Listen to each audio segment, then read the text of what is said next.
Hey everybody, I'm Waller's and in this video we're going to take a look at AwardHacker and how it can help you with your award booking searches.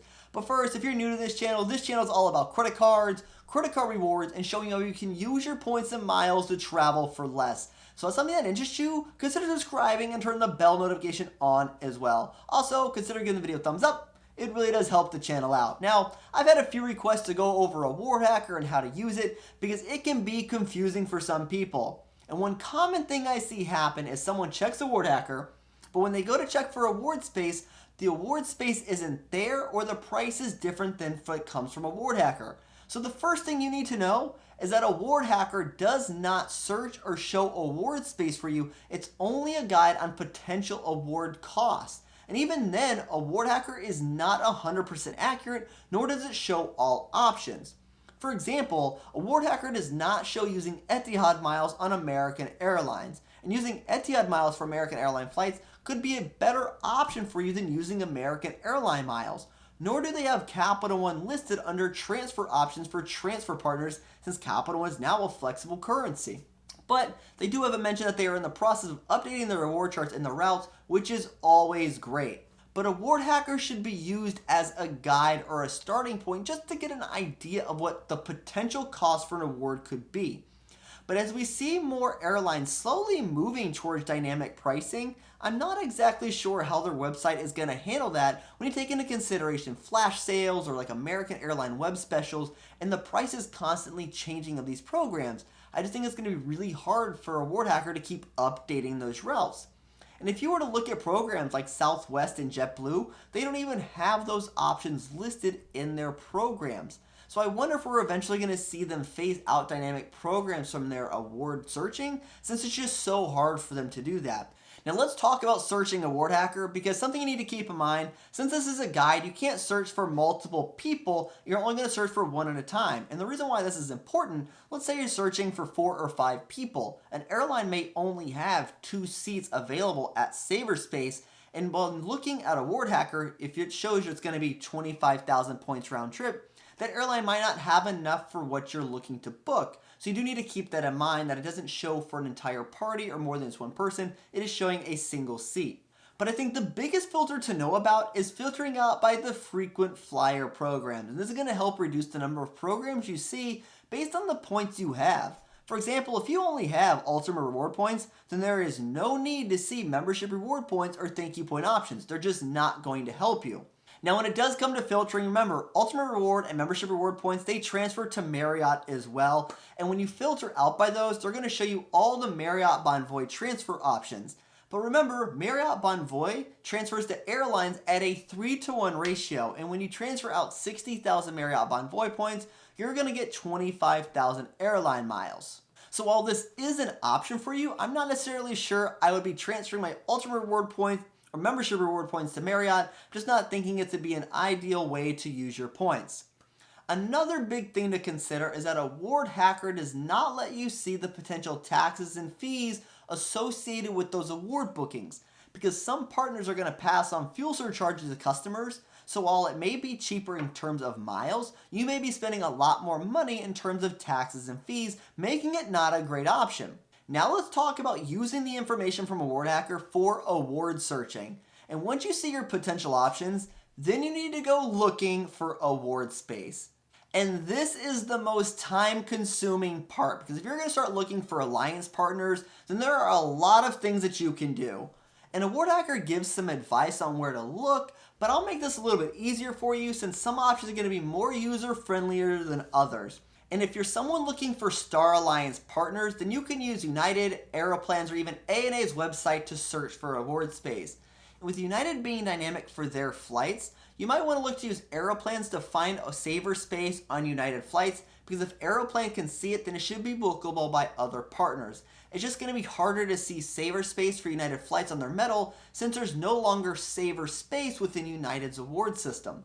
And for oneworld, you want to check British Airways or Qantas. And for most people, British Airways is probably going to be easier, but don't disregard Qantas because it is a very useful tool for searching for oneworld options. And for SkyTeam, you can use Flying Blue or Delta. I personally like using Flying Blue a little bit more than Delta's website, although Flying Blue is definitely not perfect. And when using AwardHacker, you're going to see options that might cost you fewer miles, but there might be more hoops for you to jump through. For example, if you were looking to use Asia miles to book a flight on American Airlines, you can't book this online currently. You have to call Cathay Pacific in order to book that flight. And from my understanding, because I've never had to call them, this can be quite painful of a process and take quite a bit of time or even multiple phone calls for you. All right, now let's go and take a look at an example here. Let's say you're going to fly from New York. We'll put all of New York's airports over to Zurich, and you had ultimate reward points in your account. Now, what you want to do is that we can see all these options here that you're not actually going to use. You're not going to care about Cathay Pacific because you're not going to use them. So, we want to make sure we filter out by Chase Ultimate Rewards. This is going to reduce the number of airlines we're going to see, and it gives you just a better overview of what you can go ahead and use your points for.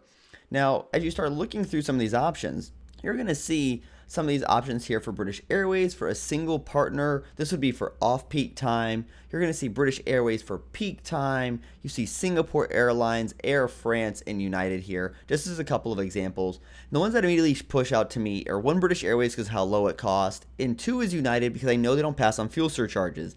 The thing about Singapore Airlines and Flying Blue or Air France is they do pass on fuel surcharges to their customers. So again, you don't see that whenever you're using AwardHacker. But because I know that, I'm going to use British Airways. I'm curious what price I'm going to pay in miles, and I'm also going to utilize United Airlines because I know they don't pass on fuel surcharges, although they are one of the more expensive options. So we're going to go ahead and hop on over to British Airways. We're going to search from New York City over to Zurich. We're going to fly out on July 25th, returning home August 1st. Now that our flight options are here, we can see that we're going to have a stop on both ends, going to Zurich as well as coming home. Remember, British Airways charges per segment and by the distance as well. So we have economy seats. This is just for informational purposes. We're not really worried about our flight times and whatnot. We have an economy flight here as well. We're going to see it's going to cost 49,000 avios and about $371 in taxes and fees. So higher end on the taxes and fees side, 49,000 avios is pretty cheap. So now let's go check United Airlines. Checking New York City over to Zurich.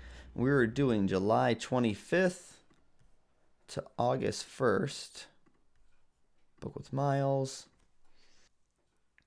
Okay, now that we have our options here, you can see there are plenty of days up here with saver availability at 30,000 miles and $5.60 if you want to. Not so worried about that in this example. But we can see here, we're going to fly at, there's an option here for Swiss Air, 30,000 miles and $23 one way, which is pretty good. Now to get us home, we want to hopefully find saver availability again, because that's only going to be 30,000 airline miles. Now, remember on United Metal, they are now dynamic in their pricing. So 55,000 miles for United is a bad option here because you can see we have 30,000 mile options. And we're just going to choose this one here because the lowest taxes and fees is $68.25. So we're just going to click away here. Not worried about flight times. Remember, this is just an example. So you can kind of see the differences between airlines that AwardHacker doesn't show you on the website.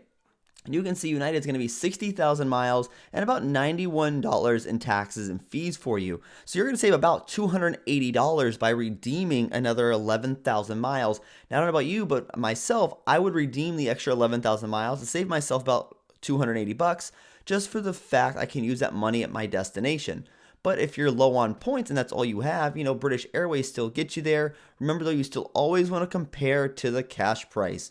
But you can see in this example here, these just two options that AwardHacker shows, you don't get to see those differences amongst fuel surcharges or even routing options necessarily. So it's just a really good idea to always compare because you just never know what you're going to want to see. And you can even see here, British Airways could be 60,000 miles on multiple partners depending on which airlines and how far the distance is with number of stops. So these are all good options for you, but it's just an example here so you can see how the differences in price are. Now, AwardHacker is a great tool to help point you in the right direction when it comes to award travel.